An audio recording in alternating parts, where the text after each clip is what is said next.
Phone tapping కేసులో SIT విచారణ అనేది కూడా రీసెంట్ టైమ్స్లో చాలా వేగవంతం అనేది కూడా చేయడం మనం చూస్తున్నాం. మరి ఈ సంక్రాంతి సందర్భంలో కూడా మరి అయితే అందరూ ఒక టైప్ ఆఫ్ హడావిడి అండ్ హాలిడేస్ టైం అయిపోయి వచ్చిన వెంటనే మన తెలంగాణలో ఇన్ఫ్యాక్ట్ ఒక చిన్న సైజు భూకంపం అనేది కూడా రాజకీయ పరంగా అనేది సృష్టించడం అనేది కూడా జరిగింది. అదేంటంటే మరి ఎప్పుడో అధికారంలోకి వచ్చిన కాంగ్రెస్ పార్టీ ఆ స్టార్టింగ్ డేస్లో ఈ సిట్ విచారణకు ఆదేశించింది, ఆ ఫోన్ ట్యాపింగ్ చేసింది కూడా మరి అప్పటి అధికారంలో ఉన్న బీఆర్ఎస్ పార్టీ అని చెప్పి తెలిసింది. ఓకే, కానీ ఆ మధ్యలో కొన్ని డేస్ మాత్రం ఈ సిట్ విచారణకు సంబంధించి పెద్దగా హడావిడి లేదు, ఏమీ లేదు. అండ్ రేవంత్ రెడ్డి గారు అయితే డావోస్కి అండ్ నియర్లీ 15 రోజుల పర్యటనలో భాగంగా ఆయన 14వ తారీఖు వెళ్ళిపోయిన తర్వాత ఈ సందర్భంలోనే 18వ తారీఖున నోటీసులు అనేది కూడా హరీష్ రావు గారికి ఇచ్చారు.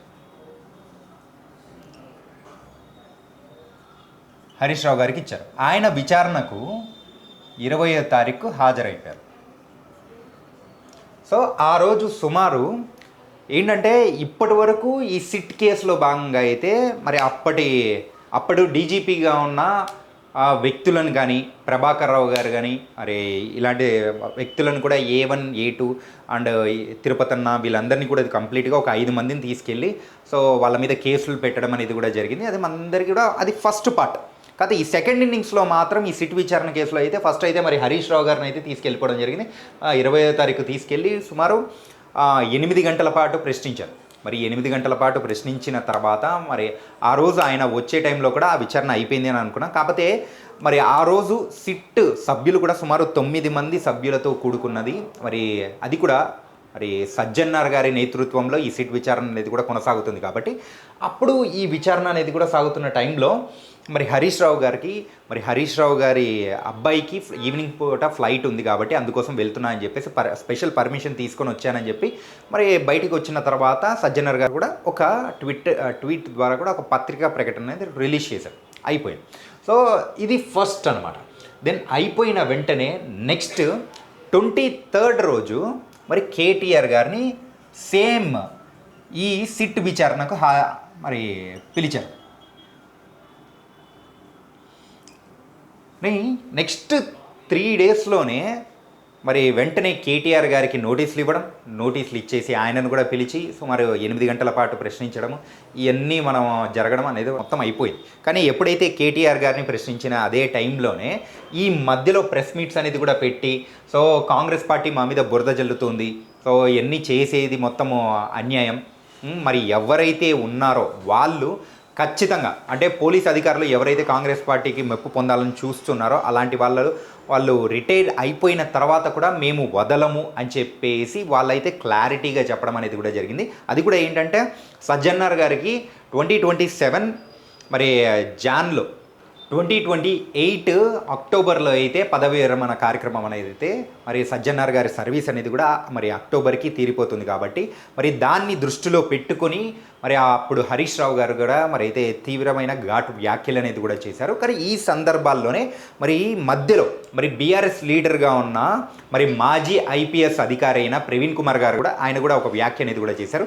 సజ్జన్నార్ గారు మరి ఈ సిట్ విచారణ నేతృత్వం అనేది కూడా తీసుకొని ముందుకెళ్తున్నారు కాబట్టి ఆయన నేతృత్వంలో మరి సజ్జన్నార్ గారి మీద సో 7 కేసులు ఉన్నాయని చెప్పేసి ఆయన అనడంతోనే ఇలాంటి ఫాల్స్ అలిగేషన్స్ అనేది కూడా చేయడం కరెక్ట్ కాదు, ఒకవేళ అలాంటిది ఏదన్నా ఉంటే మీరు నిరూపించకపోతే తీవ్రమైన యాక్షన్ అనేది కూడా తీసుకుంటాము అని చెప్పేసి కూడా చెప్పారనమాట.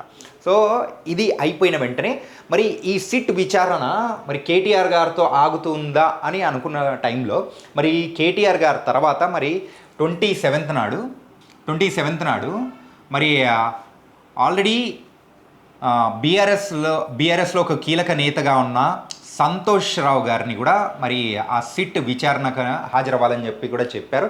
సుమారు 5-6 గంటల పాటు ఈ విచారణ అనేది కూడా కొనసాగింది. అందులో మెయిన్గా కేవలం ఫోన్ ట్యాపింగే కాకుండా దాని తర్వాత ఆ డేటా డిస్ట్రాయ్ చేయడంలో కూడా ఆ సంతోష్ రావు గారి పాత్ర ఎంతుంది అని చెప్పేసి వాళ్ళు అంటే అక్కడ సిట్ అధికారులు ప్రశ్నించినట్టు కూడా అనిపిస్తూ ఉన్నారు. సో దీన్ని బట్టి చూస్తూ ఉంటే కేవలం ఫోన్ ట్యాపింగ్ విషయమే కాకుండా సో ఆ తర్వాత ఆ డేటాని డిస్ట్రాయ్ చేయడంలో కూడా వాళ్ళ పాత్ర ఎంతుంది అనే దానికి సంబంధించి అనేది కూడా కీలకమైన సో ప్రశ్నలు అనేది కూడా సంధించారు. దానికి తగ్గట్టు వాళ్ళ ప్రశ్నలు అనేది అంటే ఆ సమాధానాలు ఏదో చెప్పి మరి సంతోష్ రావు గారు కూడా వచ్చేసారు. కానీ ఇప్పుడు మనం ప్రీవియస్ వీడియోస్లో కూడా మనం మాట్లాడుకుంటున్నట్టు ఆ రోజు బీఆర్ఎస్ అధికారంలో ఉన్న టైంలో మరి హరీష్ రావు గారు, కేటీఆర్ గారు, సంతోష్ రావు గారితో పాటు కవిత గారు కూడా ఉన్నారు. మరి కవిత గారిని పిలుస్తారా, లేకపోతే ద ఫైనల్ కేసీఆర్ గారి దగ్గరికి మరి విచారణ వచ్చే అవకాశం ఉంటుందా? ఏంటంటే నెక్స్ట్ ఈ ప్యాటర్న్ అంతా కంప్లీట్గా చూస్తూ ఉంటే మాత్రం బీఆర్ఎస్ నేతలలో మెయిన్గా ఆ రోజు ముఖ్యమైన వ్యక్తులుగా ఆ రోజు అధికారంలో ఉండి చక్రం తిప్పిన వాళ్ళలో అయితే వీళ్ళు. ఆ ఫోన్ ట్యాపింగ్ కేసులో మరి ఆరోపణలు ఎదుర్కొంటున్నది బీఆర్ఎస్ పార్టీలో అయితే మరి హరీష్ రావు గారు, కేటీఆర్ గారు, సంతోష్ రావు గారు, కవిత గారు అండ్ కేసీఆర్ గారు. కాకపోతే ఇప్పుడు ఈ సందర్భం మొత్తం విషయంలో అయితే కవిత గారు సో బీఆర్ఎస్ పార్టీ తరపు నుంచి బయటికి వచ్చి సొంతంగా పార్టీ అనేది కూడా పెట్టుకొని ఇప్పుడు కుటుంబానికి దూరంగా ఉండడం అనేది కూడా మనం చూస్తున్నాము. రీసెంట్గా అయితే ఢిల్లీ కానీ అంటే దేశాన్ని కుదిపేసిన లిక్కర్ స్కామ్కి సంబంధించి కవిత గారిని అయితే అరెస్ట్ చేయడము అండ్ తిహార్ జైల్లో ఉంచడం అన్నీ కూడా మనం చూసాం. కాకపోతే అలాంటి సందర్భంలో అప్పటి నుంచి మరి ఇంట్లో ఉన్న గొడవలు కానీ సో అన్నతో అయినా కానీ అండ్ వాళ్ళ నాన్న అయినా కేసీఆర్ గారితో అయినా కానీ చిన్న విభేదాలు రావడంతో సో కంప్లీట్గా దాని నుంచి బయటికి వచ్చేసేసి ఇప్పుడు కవిత గారు మరి బయటికి వచ్చేసారు. కాకపోతే ఈ విచారణలో కవిత గారిని పిలిచే అవకాశం ఉంటుందా అంటే మాత్రం కొంచెం డౌట్ వస్తుంది. ఏంటంటే ఇప్పుడు కాంగ్రెస్ పార్టీ మెయిన్ ఫోకస్ అంతా ఉండింది మెయిన్గా బీఆర్ఎస్ పార్టీ మీద కాబట్టి కవిత గారిని ఎక్స్క్లూడ్ చేసి కేసీఆర్ గారిని నెక్స్ట్ ఆయనకు నోటీసులు పంపించి విచారణకు పిలిచే అవకాశం ఖచ్చితంగా ఉండబోతుంది. అది కూడా మున్సిపల్ ఎలక్షన్స్ లోపే.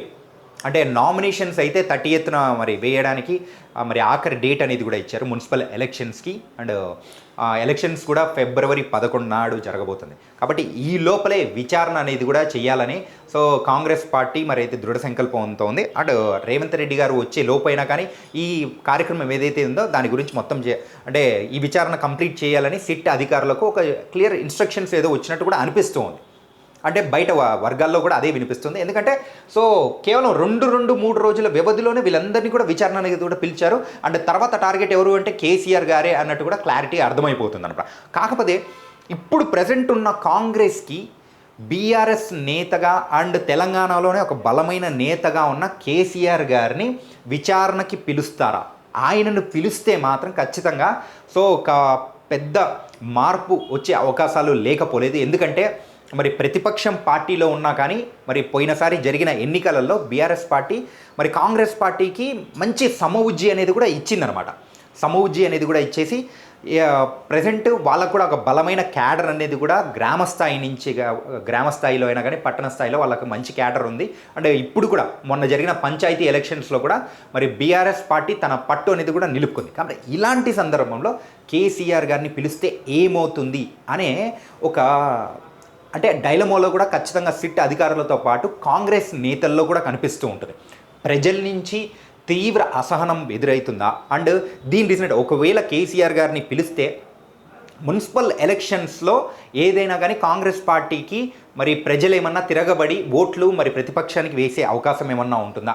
ఇలా ఎన్నో ప్రశ్నలు అనేది కూడా ప్రతి ఒక్కరి మైండ్లో కూడా తిరుగుతూ ఉన్నాయి. ఎందుకంటే కేసీఆర్ గారు తెలంగాణలో ఒక ముఖ్యమైన నేత. తెలంగాణ తేవడానికైనా కానీ ఆయన ఆ రోజు చేసిన పోరాట ఫలితం అనేది కూడా చెప్పుకుంటుంటారు. తెచ్చిందేమో కేసీఆర్ గారు, ఇచ్చిందేమో కాంగ్రెస్ పార్టీ. ఈ రెండు వాటి మధ్యలో జరిగే ఒక పెద్ద పోరు అనేది కూడా మనం ప్రజెంట్ తెలంగాణలో మనం చూడబోతున్నాం. అండ్ వీళ్ళందరి దగ్గర నుంచి కామన్గా మనకు వినిపిస్తుంది ఏంటంటే కోల్ స్కామ్.